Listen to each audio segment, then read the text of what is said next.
ನಮಸ್ಕಾರ ಆಲ್ಮಾ ನ್ಯೂಸ್ಗೆ ಸ್ವಾಗತ. ನಾನು ಭರತ್ ಭೂಷಣ್. ರಾಜ್ಯದಲ್ಲಿ ಡೆಂಗು ಮಹಾಮಾರಿ ಆರ್ಭಟ ನಿಲ್ಲೋ ಲಕ್ಷಣಗಳೇ ಕಾಣಿಸ್ತಾ ಇಲ್ಲ. ಕಳೆದ 24 ಗಂಟೆಗಳಲ್ಲಿ ರಾಜ್ಯದಲ್ಲಿ ಹೊಸದಾಗಿ 293 ಮಂದಿಗೆ ಡೆಂಗು ಸೋಂಕು ಒಕ್ಕರಿಸಿದೆ.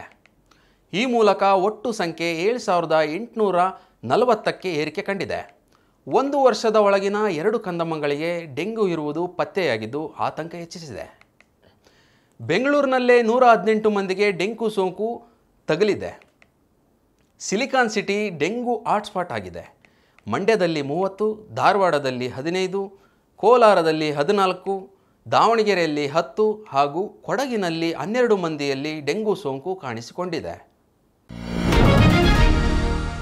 ರೇಣುಕಾಸ್ವಾಮಿ ಕೊಲೆ ಪ್ರಕರಣದಲ್ಲಿ ಪೊಲೀಸರು ದರ್ಶನ್ ಮನೆಯ ಕೆಲಸಗಾರರನ್ನು ವಿಚಾರಣೆ ಮಾಡಿದ್ದಾರೆ.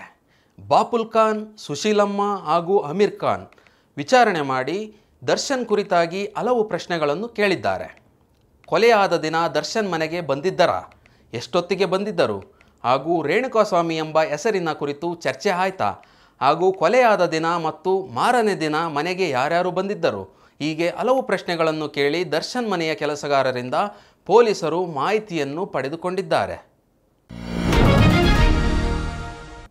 ಬೈಕಿಗೆ ಲಾರಿ ಡಿಕ್ಕಿಯಾಗಿ ಪೊಲೀಸ್ ಕಾನ್ಸ್ಟೇಬಲ್ ಮೃತಪಟ್ಟಿದ್ದಾರೆ.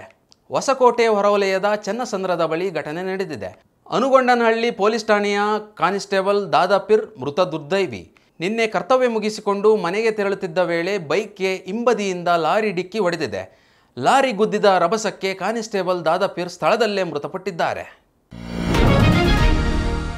ಶ್ರೀರಂಗಪಟ್ಟಣದ ಜಾಮಿಯಾ ಮಸೀದಿ ವಿವಾದ ಮತ್ತೆ ಮುನ್ನೆಲೆಗೆ ಬಂದಿದೆ. ಮಸೀದಿ ಜಾಗದಲ್ಲಿ ಶ್ರೀ ಮೂಡಲ ಆಂಜನೇಯನ ಪ್ರತಿಷ್ಠಾಪನೆಗೆ ಅಧಿಕೃತ ಕಾನೂನು ಸಮರಕ್ಕೆ ಮುಂದಾಗಿದ್ದಾರೆ. ಬಜರಂಗ ಸೇನೆ ಹಾಗೂ 101 ಹನುಮ ಭಕ್ತರು ಅರ್ಜಿ ಸಲ್ಲಿಸಿದ್ದು ಇಂದು ಹೈಕೋರ್ಟ್ನಲ್ಲಿ ಜಾಮಿಯಾ ಮಸೀದಿ ವಿವಾದ ಸಂಬಂಧ ವಿಚಾರಣೆ ನಡೆಯಲಿದೆ. ರಾಜ್ಯ ಸರ್ಕಾರದ ಮುಖ್ಯ ಕಾರ್ಯದರ್ಶಿ, ಮಂಡ್ಯ ಡಿಸಿ ಹಾಗೂ ಮುಜರಾಯಿ ಇಲಾಖೆಯ ಅಧಿಕಾರಿಗಳಿಗೆ ನೋಟಿಸ್ ನೀಡಲಾಗಿದೆ. ಟಿಪ್ಪು ಆಡಳಿತದಲ್ಲಿ ಮೂಡಲಬಾಗಿಲು ಆಂಜನೇಯ ದೇವಸ್ಥಾನ ಕೆಡವಿ ಮಸೀದಿ ನಿರ್ಮಿಸಲಾಗಿದೆ ಎಂದು ಆರೋಪಿಸಲಾಗಿದೆ.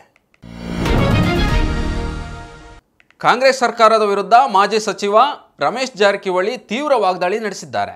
ಅಥಣಿಯಲ್ಲಿ ಮಾತನಾಡಿದ ಜಾರಕಿಹೊಳಿ ಅವರು, ಏತ ನೀರಾವರಿ ಕಾಮಗಾರಿ ವಿಳಂಬವಾಗುತ್ತಿದೆ. ಕಾಂಗ್ರೆಸ್ ಸರ್ಕಾರ ಬಂದು 1 ವರ್ಷವಾದರೂ ಕಾಮಗಾರಿ ಕುಂಟುತ್ತಾ ಸಾಗುತ್ತಿದೆ. ಸರ್ಕಾರ ಆದಷ್ಟು ಬೇಗ 2 ಕಾಮಗಾರಿಗಳನ್ನು ಪೂರ್ಣಗೊಳಿಸಿ ಲೋಕಾರ್ಪಣೆ ಮಾಡಬೇಕು.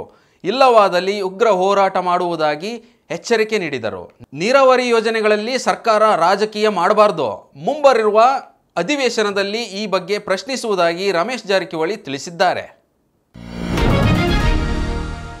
ಹುಬ್ಬಳ್ಳಿ ಪೊಲೀಸರು ಭರ್ಜರಿ ಕಾರ್ಯಾಚರಣೆ ನಡೆಸಿ 2 ಕುಖ್ಯಾತ ಮನೆಗಳ್ಳರನ್ನು ಬಂಧಿಸಿದ್ದಾರೆ.